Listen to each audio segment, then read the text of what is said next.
Muy buen día. Hemos estado esperando a que se unieran las personas para entonces dar inicio a nuestra clase, pero ya dado que tenemos 10 minutos esperando, bueno, pues simplemente vamos a dictar nuestra clase con lo que está dentro de nuestro foro número 2.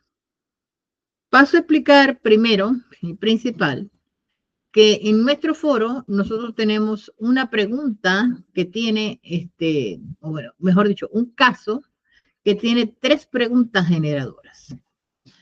Vale explicar que la acción del foro significa tener que intervenir más de una oportunidad en el foro en sí. Es decir, si yo hago 3 preguntas es porque en el instructivo del foro, es decir, en la rúbrica del foro, me aparece que la persona debe intervenir un mínimo de 3 oportunidades para responder las preguntas generadoras. Si tú intervienes hoy y me respondes las 3 preguntas al tiro, generadoras y respondes a tus compañeros, no puedes tener la misma nota a que si tú entras hoy, te entras dentro de 2 días, vuelves a entrar pasado mañana, así sucesivamente, como para darle el enriquecimiento al foro que éste requiere. O sea, ¿cuál es la función de un foro? La función de un foro es que el alumno entre en distintas oportunidades y en diferentes oportunidades haga sus intervenciones. Entre esas intervenciones está la respuesta a las preguntas generadoras, que en este caso son 3, por lo tanto deberían ser 3 intervenciones, y hacerle una retroalimentación a 3 de sus compañeros. Es decir, darle enriquecimiento a lo que ellos hayan expuesto. No es decir, ay, qué bien lo hiciste. Perfecto, yo estoy de acuerdo con que tú le digas a la persona que lo hizo bien, pero tienes que hacer algún comentario académico relacionado con las preguntas que él hizo, o sea, como hacerle preguntas a él, cómo ampliar su contenido o como simplemente decir, mira, no estoy de acuerdo con tales y tales puntos, sino con esto. Yo entiendo que la última parte no la van a hacer por cuestión de que saben que esa persona también puede tomar represalias haciéndole lo mismo a ustedes. Ok, pero sí pueden ampliar la información y pueden hacerle preguntas a sus compañeros. Es importante porque existen 2 rúbricas dentro de la evaluación que se le hace a ustedes en los foros y muchas de las personas le preguntaron, ay, profe, pero ¿por qué me puso 0 en lo que es la parte de colaboración y lo que es la empatía? Bueno, porque la rúbrica lo pide así. La rúbrica me dice a mí como evaluador que si la persona no hizo una retroalimentación a sus compañeros, pues simplemente no le debo colocar calificación en esa rúbrica.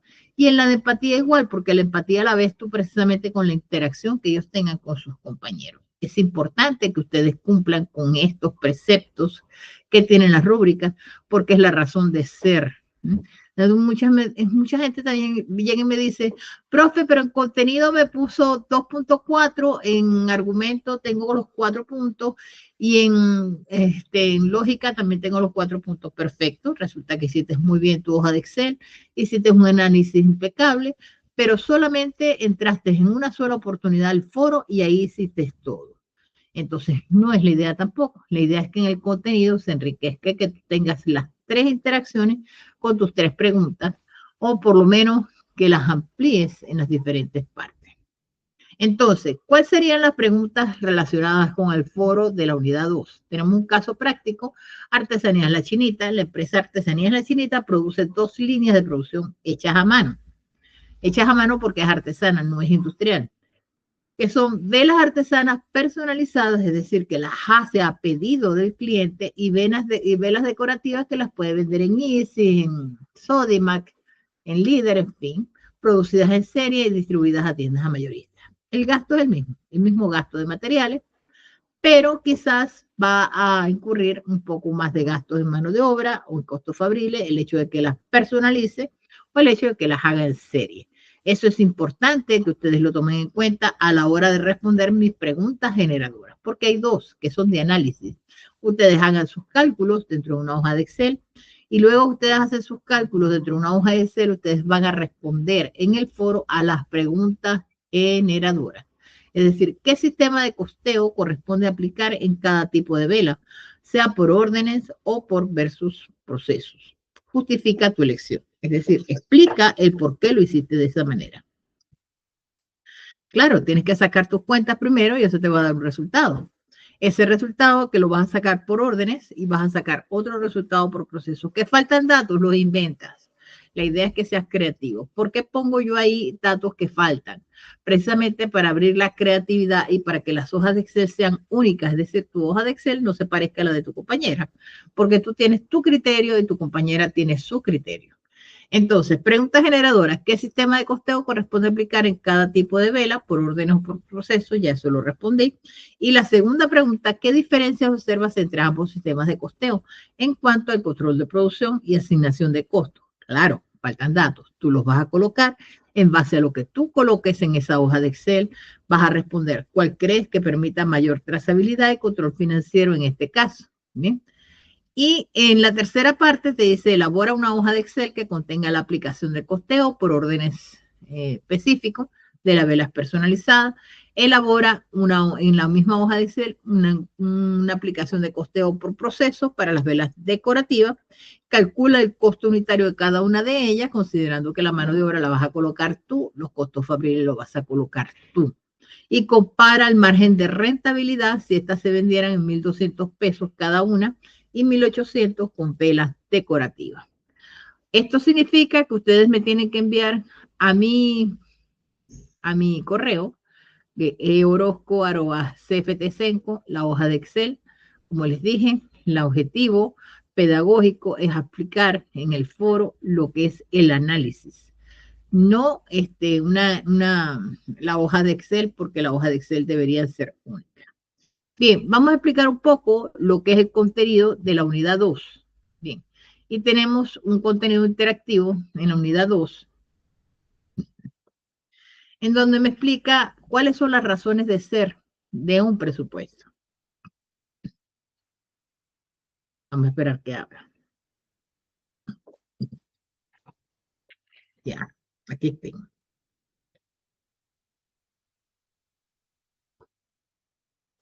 La razón de ser de un presupuesto, como bien lo explica en la pantalla, tiene 4 pasos importantes dentro de la administración, que es la planificación, organización, dirección y control. Que habla 5, coordinar y controlar. Pero coordinar y controlar dentro de los pasos administrativos por Taylor, que es un académico, Fayol y Taylor, que son los académicos más importantes que han visto en la parte de la administración, habla es de planificación, organización, dirección y control. Pero el control hoy en día lo dividen en 2, es decir, coordinar y controlar. Por eso ahí aparecen 5. Entonces, ¿cuáles son los objetivos? Eso, yo planifico lo que voy a hacer. Vamos a ver qué voy a hacer yo el día de mañana. Ah, bueno, mañana es domingo, mañana voy a ir a visitar a mi hijo, voy a almorzar con él, etcétera, tal y que más. Esos son mis planes. Ahora me voy a organizar para eso. ¿A qué hora voy a ir? ¿Qué voy a llevar? ¿Qué voy a comprar? Ya cuadré con él la hora exacta. Hay algunos cambios. Me dicen, no, mira, voy a traer a fulanito, a prensejito.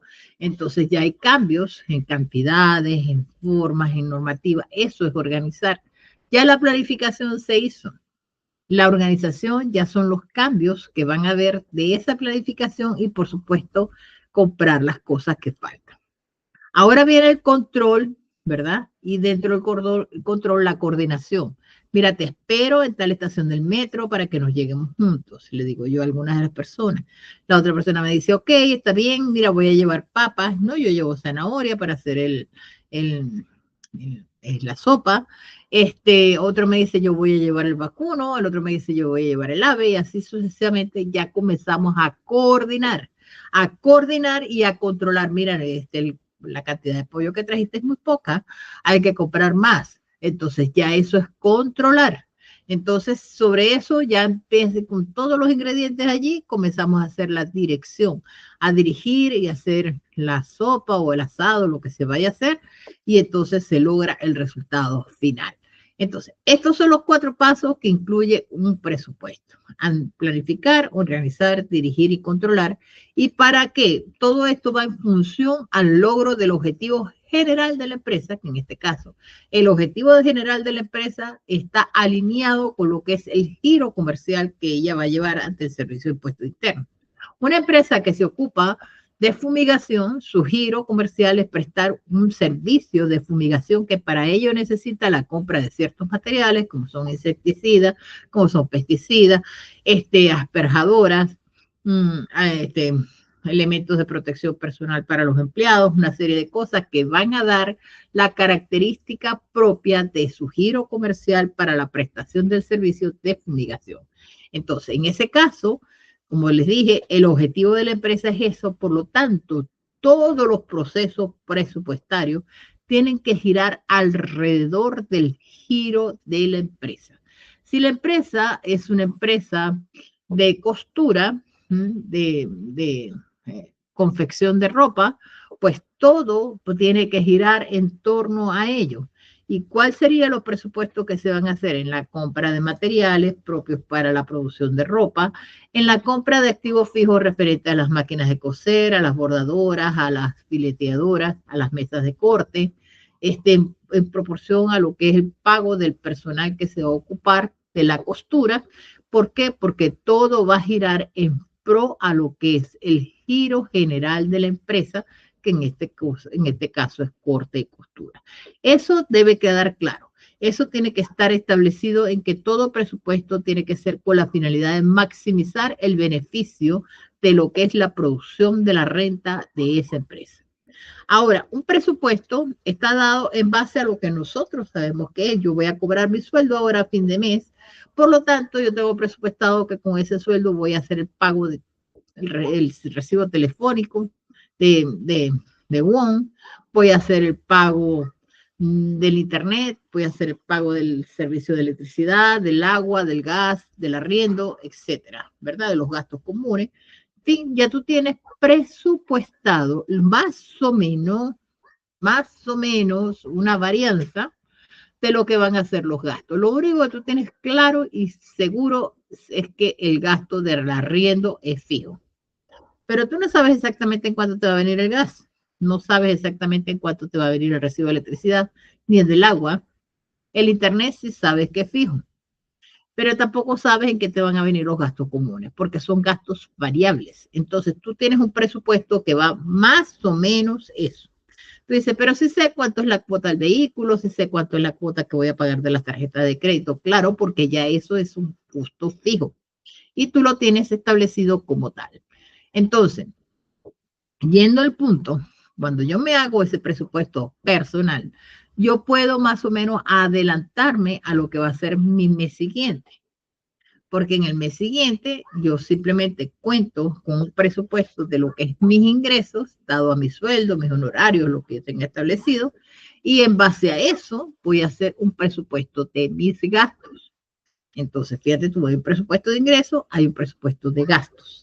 Y voy a darle cumplimiento a en función a mis ingresos que originalmente yo tengo presupuestado.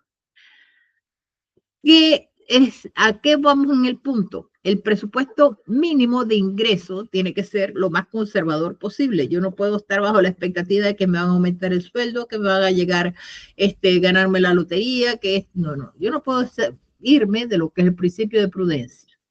Tengo que irme con lo que tengo. Es decir, yo sé que voy a cobrar un sueldo, yo sé que voy a generar un ingreso dado a ciertas cosas que hago. Entonces, en base a eso, tú presupuestas los gastos que tienes del mes siguiente. Entonces, ambos procesos están intrínsecamente relacionados, porque si yo no tengo ingresos, porque no tengo ventas, no voy a poder hacer gastos. No obstante, los gastos siempre van a estar. Hay gastos que son fijos, como es el gasto de la electricidad, aunque sea variable, pero es un gasto constante, o sea, permanente. Como es el gasto del agua, como es el gasto del gas, quiera o no quiera, tienes que tenerlo. El gasto del gasto común, que quieras o no quieras, también lo vas a tener. Entonces son gastos permanentes, aunque sean variables, tengas o no tengas ingreso. Por eso es que yo les digo que tienen que ustedes irse con el mínimo de la expresión del ingreso para poder cubrir con los gastos. Si existe un excedente de este ingreso, bienvenido sea, lo destino al ahorro, lo destino a la inversión, pero no debo pensar en un gasto efímero, por supuesto que de vez en cuando te vayas a una fiesta, por supuesto que de vez en cuando vayas a un cine, porque está contemplado, pero no debo ese exceso destinarlo al despilfarro, a lo que se refiere como despilfarro, porque ese mismo exceso me va a servir para cubrir gastos del mes siguiente. Y así voy haciendo una cadena. El mes siguiente, dentro de 2 meses y hasta dentro de 3 meses. Las empresas deben trabajar de esa manera. Ahora, ¿qué pasa cuando se excede de 3 meses? Ya hay otras variables macro o microeconómicas que pueden intervenir en el proceso. Entre ellas podemos dar cuenta de lo que puede ser un porcentaje de inflación del IPC, lo que puede ser la subida o la bajada, bueno, bajada nunca, pero subida de la UEF, de lo que puede ser la subida o la bajada de los intereses bancarios, del dólar, el dólar observado, la situación de los aranceles que está imponiendo Trump a los diferentes países, en este caso a Chile con el cobre.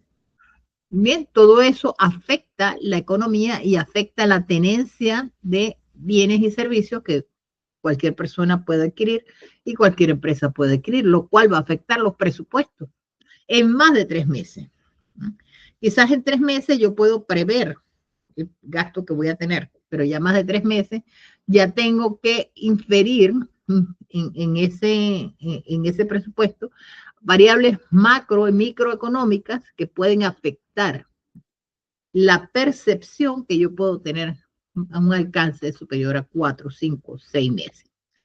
Lo digo porque cuando tú vas a hacer un presupuesto, un flujo de caja proyectado a los bancos o algo por el estilo, pues tienes que hacerlo por un año, hasta 5 años. Ya estos son varianzas mayores. Y yo les llamo la cosa loca esa que le presentan a los bancos, porque eso es una cosa loca. O sea, tú no puedes prever lo que va a ocurrir de aquí a 5 años. Y que tuvieras una máquina del tiempo, proyectarte de aquí a allá y volver al presente. Entonces, yo digo las cosas locas. Tiene un basamento, sí tiene un basamento, sí, ¿cómo decir? Sí se puede hacer una proyección, pero no una proyección tan, eh, tan llamativa como muchas veces le hacen creer a los bancos o le hacen llegar a los bancos. Entonces, los flujos de caja proyectados para mí es una cosa loca. Existen variables macro y microeconómicas que intervienen en esos procesos y en esas decisiones.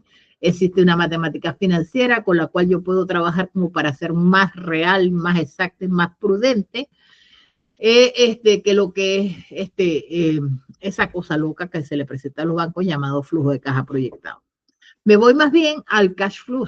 El cash flow es algo mucho más razonable, en donde yo estoy teniendo una cuenta de estimados, que son los gastos que yo voy a estimar en los próximos 3 meses, y los gastos reales, los que verdaderamente ocurren. ¿Qué pasa? Que hay una diferencia. El recibo de luz yo lo tenía estimado en 45,000 pesos y llegó en 42,980. Por lo tanto, estoy teniendo un ahorro de 1,020 pesos. Ese ahorro está dentro del 5 o el 10% de lo que tenía estimado. O sea, es razonable. Esa razonabilidad me va a dar un excedente o un déficit a final del mes que va a pasar para el mes siguiente. ¿Okay? ¿Por qué? Porque si es déficit, tengo que cubrirlo con los ingresos del mes siguiente. Y si es un excedente, me va a ayudar a cubrir los déficits que puedan generarse en el mes siguiente. Hasta que ya yo tenga más o menos un impacto superior a ese 5 o 10% que ya yo lo pueda destinar al ahorro o lo pueda destinar a la inversión. Esa es la razón de ser de un presupuesto. Si nos vamos al cuaderno interactivo de número 2 de la misma sección, donde vamos a considerar entonces otros factores a la hora de hacer presupuesto. Y entre esos otros factores está dividir el presupuesto en presupuestos operativos, presupuestos de venta, presupuestos de gastos y así sucesivamente. ¿Ok? Entonces, fíjate tú, aquí tengo que para el cálculo del presupuesto perfecto, primero no existe. Segundo, yo tengo que hacer una predicción de lo que va a ser la demanda del mes siguiente para yo más o menos calcular cuándo van a ser los productos que yo voy a vender. ¿Entiendes? Y en base a eso, pues me dice el ejercicio, aquí tengo diversos ejercicios donde yo voy a hacer presupuestos de producción, presupuestos de ventas, presupuestos de gastos, Y la idea, pues, que cuando tú realizas estos ejercicios te des cuenta de lo importante que significa para una empresa la ejecución presupuestaria. Bien, vamos a la otra cuaderno interactivo,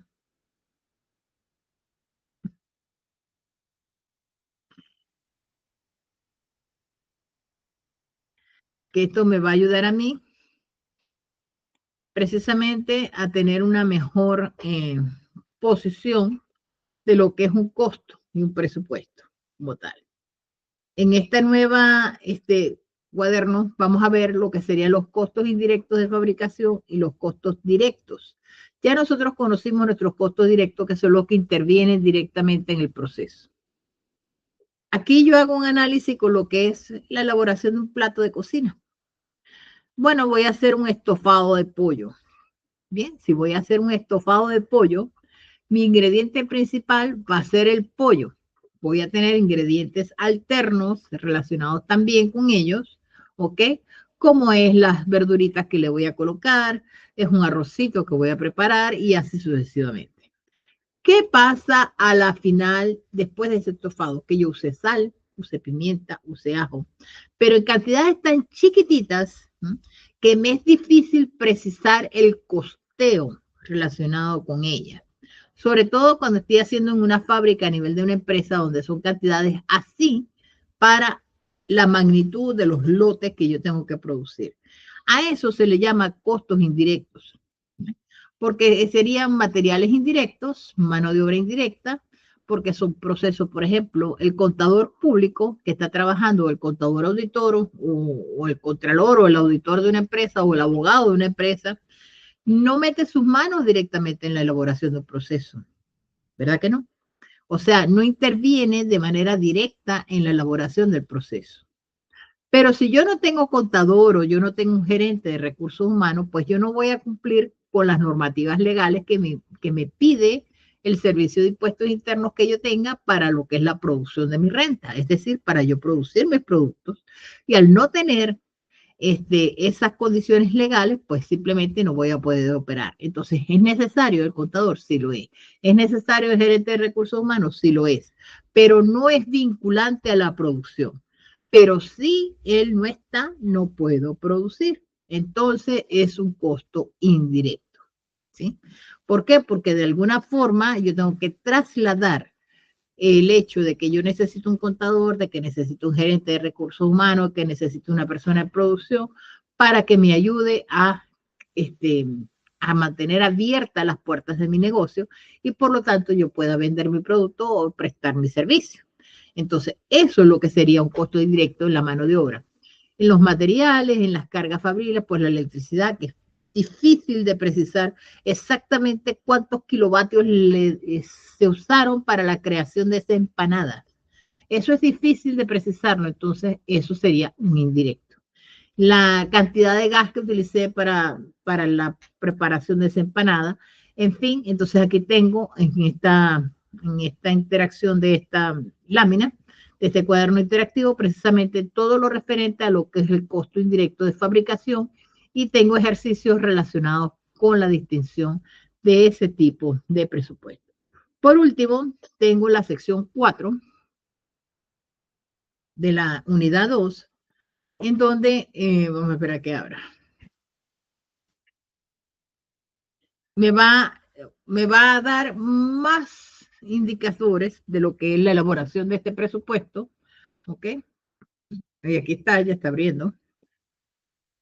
Y en ella, pues me explica que en la gestión del presupuesto también tengo gastos asociados, que no son inherentes a la producción, pero que son gastos fijos de la administración. Es decir, yo necesito un administrador que me diga cuáles son los recursos que debo comprar. Yo necesito un personal de limpieza para mantener ordenado y limpio el recinto, porque imagínate tú que yo esté trabajando con alimentos y tenga eso lleno de animalitos, de ratas, baratas, etcétera. O sea, yo necesito personal de limpieza que aunque no es directamente en la producción, pero es un gasto administrativo que es necesario. Entonces, siempre y cuando el gasto sea normal y necesario para la producción de la renta, tiene que cumplir estas dos especificaciones, normal y necesario. para la producción de la renta, yo debo considerar que el gasto puede entrar en la estructura de costos. En este caso, los gastos fijos de administración, los cuales se van a prorratear entre las unidades producidas. También tenemos que esos gastos de remuneración pueden estar en lo que son la remuneración de ejecutivos, los del el seguro, el impuesto, la depreciación, etcétera. Tenemos que eso me va a generar un resultado presupuestario, que serían los presupuestos de ventas en pesos, presupuesto de costo de ventas en pesos, presupuesto de gasto de operación en pesos, y por supuesto aquí tengo la fórmula con la que voy a trabajar a la final. Hago mi estado de resultados presupuestados para el primer trimestre, enero, febrero y marzo, el cual, como les dije, se hace trimestral, por razones de no involucrar variables macro y microeconómicas que me alteran el resultado final de lo que es este presupuesto de caja. El presupuesto de caja refiere a el recurso financiero que yo dispongo para poder cubrir los gastos, ¿ok? Si yo tengo que mi caja no me va a alcanzar para el presupuesto, pues yo tengo que estimar un financiamiento, sea con línea de crédito, sea tarjeta de crédito, sea con el uso del, de la línea de crédito, pues, o sea, con un crédito de consumo, en fin.